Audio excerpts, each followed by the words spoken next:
Kobe Bryant and Michael Jordan. Oh, well, this is the matchup that everybody's been waiting to see here in Los Angeles. You got the teacher versus the student.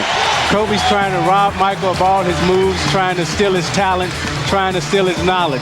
Michael is trying to teach Kobe a lesson, trying to give him the experience, the youth, to the wisdom that what he once had. Kobe has a chance to be what Michael is in this league. It's going to take him some time to get there, but he's up to the challenge and he's up to the test today, Bob. We'll check with Ahmad Rashad. We'll show you the opening lineups and have the tip-off when we return to the Great Western Forum for part 2 of today's NBA doubleheader on NBC. Pippen, Rodman, Longley, Harper, and Jordan, but changes for the Lakers. Corey Blunt in at forward. Robert Horry with a strained abdominal muscle will not play, and all-star Nick Van Exel also not suiting up. He's got a hip flexor, and Derek Fisher, the second-year man out of Arkansas Little Rock, draws the start. Van Exel and Horry in street clothes. Well, it'll be interesting to see how Shaq comes out and approaches this game. I talked to him yesterday, and he really wants to come out. He sees Chicago and Jordan as a team that they may be playing against in the finals, and he wants to come out and set the tone and set the tempo for his team early. You can tell this is a big game. Even just past noon, it is not a late arriving crowd at the Forum. Jordan, 2 for 3. So that's what he wants to do. He wants to get into his rhythm early. You know, he's got the bounce. You know, this is a big game. The energy is in the building. You can look at the players' faces and tell that this is something that they want to come out tonight and prove to each other who is really the best. Eddie Jones takes it underneath and brings it back up top to Fisher. Stripped by Pippen. Back he comes in transition. Dishes to Michael. Now on the fast break, you see Pippen comes down and Jordan has ran the lane wide, which lets him have the ability to go up and elevate over Rick Fox. Michael loves to come into the Forum and play. He's averaging 30 points, and he wants to put on the show. The Lakers have become the first team since the 83 76ers to place 4 of their players on the All-Star team. One of them, Nick Van Exel, not in action today, sidelined with a hip injury. Had Dennis Rodman not acted up toward the end of the first half of the season, maybe turning some of the Eastern Conference coaches against him, Rodman might have been on the team, and had Pippen not been injured, almost certainly he would have been on the team. So we could have had 7 All-Stars in action today. And now here comes Kobe.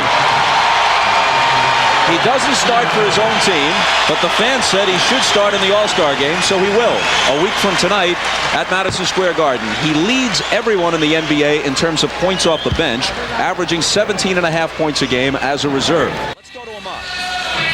All right, Bob, you know, I was talking to Michael about his showdown here with Kobe, and one of the things he said is that everybody's looking for the heir apparent.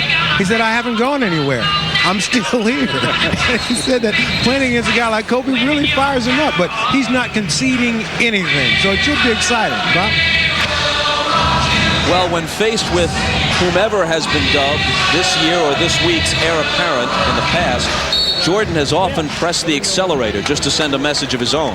So anytime that you can get something to artificially motivate you, you accept that to fire you up and fuel you.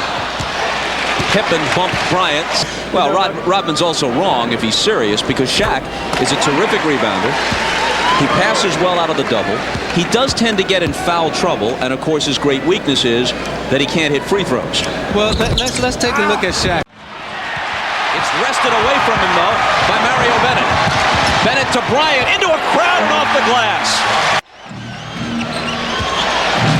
Jordan, Pippen, Bushler, Kukoc, and Klein, and Michael. Misses long, line drive rebound to Kobe. Out of the backcourt with Jones on his right. Jordan had him defensively. Jones from the side, it's good for 3. And the quiet All-Star gives the Lakers a 6-point lead. It's the game's biggest.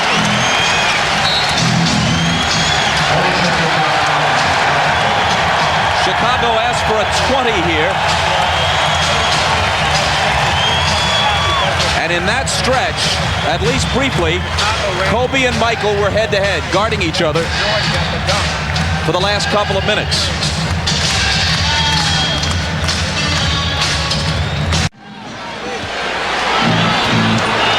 Kobe on Michael.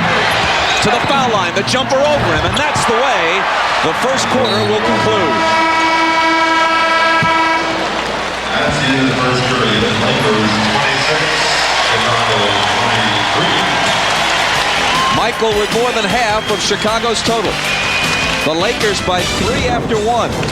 It promised to be a good one. So far it has been. You're watching the NBA on NBC.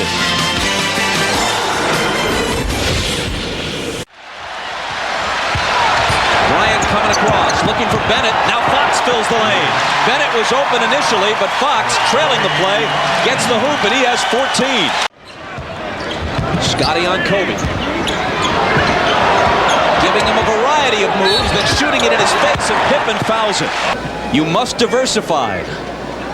Here's Kobe at the line after being fouled by Pippen and rattling it home.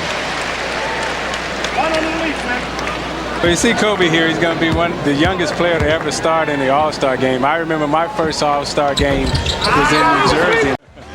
So much for history. To the present day, Kobe Bryant, Nick Van Exel, Eddie Jones, and Shaq, Laker members of the All-Star team.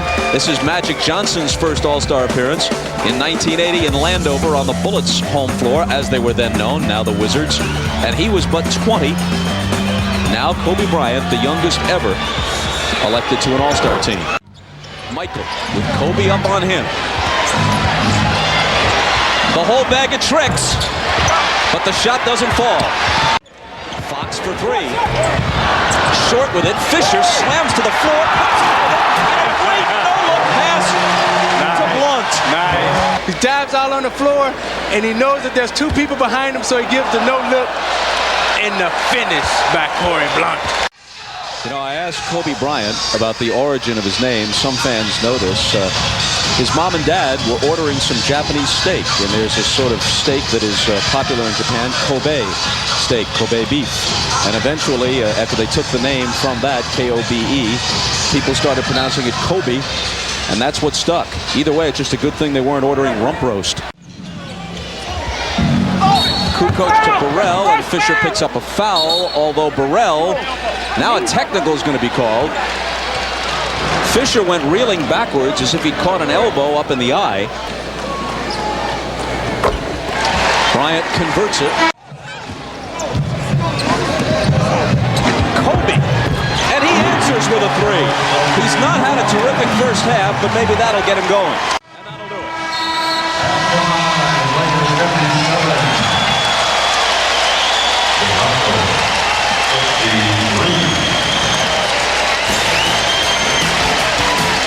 Coming up next, the Prudential Halftime Report. That's after these messages.